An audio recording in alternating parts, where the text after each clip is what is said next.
All right, welcome to another review here at Total Toy Recon. As you can see, we are going to do the Premier Collection Mandalorian Beskar Armor 1/7 scale. It is released by Diamond Select and Gentle Giant Toys. So we're going to dive into this bad boy today, see if the gunslinger version, that's what we call him, of the Mandalorian is worth picking up. All right, so here we go. So I've turned the box around. Just want to kind of highlight this fantastic artwork here that we have that has been supplied to us by Gentle Giant. So we do have a great sketch. We do see the rifle here. The rifle is not included with the set, but hey, what are you going to do? As you can see, awesome. Again, we see a profile of the Mandalorian here. Now, this is 463 of 3,000. It is in a fantastic box as always, and you know when you see this box that you are getting a Gentle Giant collection item. It's fantastic. So we're going to open it up here, do some unboxing, see if it's worth the price tag. Oh, this is interesting. All right, put that to the side. So as usual, we have the letter of authenticity, which is an actual baseball card. So this baseball card right here highlights that we do have 463 of 3,000. Sometimes these are in a baggie, sometimes they're not. I mean, I've actually done quite a few here for Total Toy Recon, and it's interesting to see that sometimes you get the card in a bag and sometimes you don't. We did get 2 of these booklets. So this is both Gentle Giant, so a little packing snafu there, or, you know, just, hey, you know, let's see if they're both different. So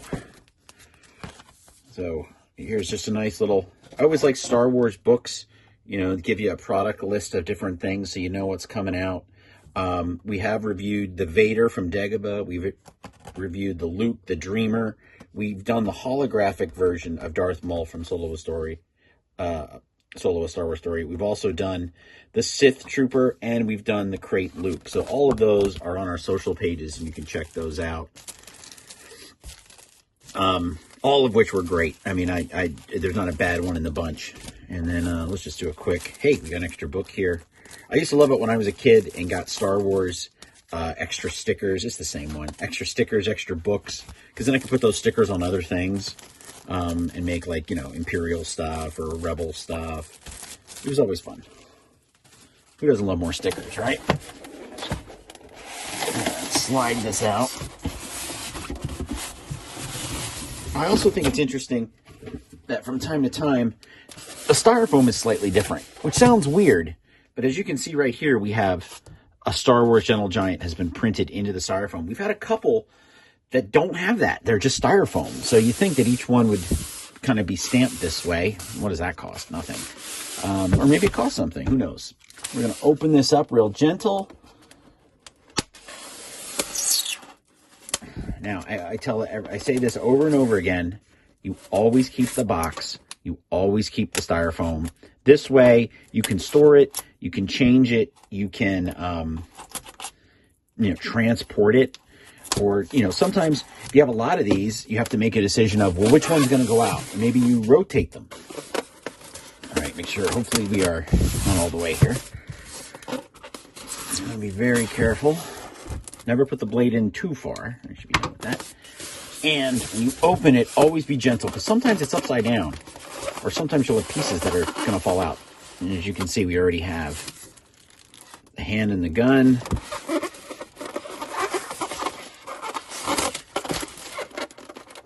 He's in there really good. So usually I bookend this. And by when I say that is I leave some tape on the I leave some tape on the styrofoam so that you can actually get through it and then put it back. So you're not just like trying to figure out which is the top, which is the bottom, which is sideways, backwards, and so forth. So we're going to pull him out of here. He's still in there. And that's because, yep, that's the other thing you want to be careful of. That's because the dirt, the sand that he stands on, was actually in there sideways. All right, so we're going to open this up here. We have an incredible base of sand and dirt. Is this Tatooine? Is just another planet? Who knows? But the nice thing here, sorry if I'm just brush this right off, is that, again, we have 463 of 3,000. It's a nice base. It has these little rubber tabs. Keeps it from sliding around. And the thing I love about this is when you get a base, you just set it down and the character is going to pop, be alive. It gives it that extra otherworldly kind of feel to it. So, now, before we put him on the base here, we're going to do a close-up. So, as you can see, this is a stage of the Beskar armor. He's got repaired the leg. We've got the gauntlets, the chest, the helmet. No, well, the helmet was, but the arms. But it's not complete. So we still have another one of these legs here. I kind of thought these were the legs of these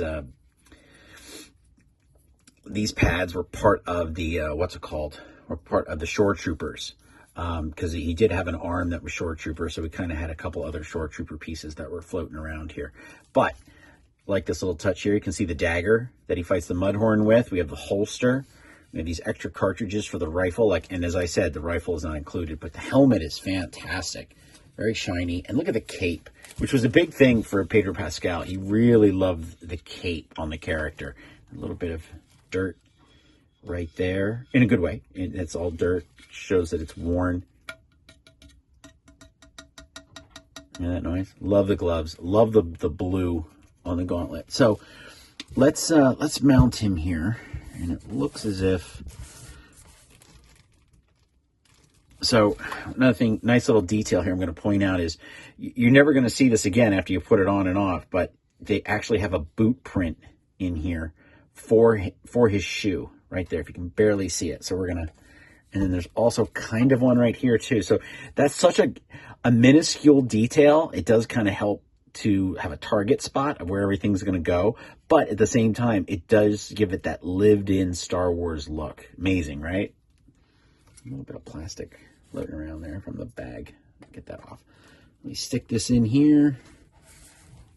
And then we just pull him back a bit. You can see him. Don't worry, we'll show you the base. Now, as you can see already, much like the two First Order troopers that we've recently reviewed, there's a magnet here to hold the gun in place. So here we have the arm. Show the details off here. Look at this gauntlet. We've got the little red lines here. It's amazing, right? It's really cool. So we're going to put that right here. Wow, it just it knew where it had to go. The magnet just pulled it right in there. And you have a collectible and piece of Star Wars that will make a lot of your friends jealous. Now, I do recommend a gift like this for Father's Day, for the dad. I mean, in a lot of ways, he is the substitute father, the adopted father of Grogu, Baby Yoda, aka the child. So it's a great Father's Day gift. I really, really do like it. Ooh, I didn't even see this. So as we turn it here, I love when you look at things like this and little things pop out. We have the little explosive devices here on his belt, and there's one missing. So again, it gives it that lived-in Star Wars feel that's synonymous with Star Wars, really. So we have the two little explosive devices right here, and then one that's missing. So really, Gentle Giant has gone all out. Now, what is this retail for? Right now on Gentle Giant's website, which is linked on our website, or you can just go to Gentle Giant and look under Star Wars and then Star Wars Stories, because they have it broken down into prequels, sequels, and then, where does Solo fall? It falls as a story. Rogue One, The Mandalorian, other things that will come up like Obi-Wan.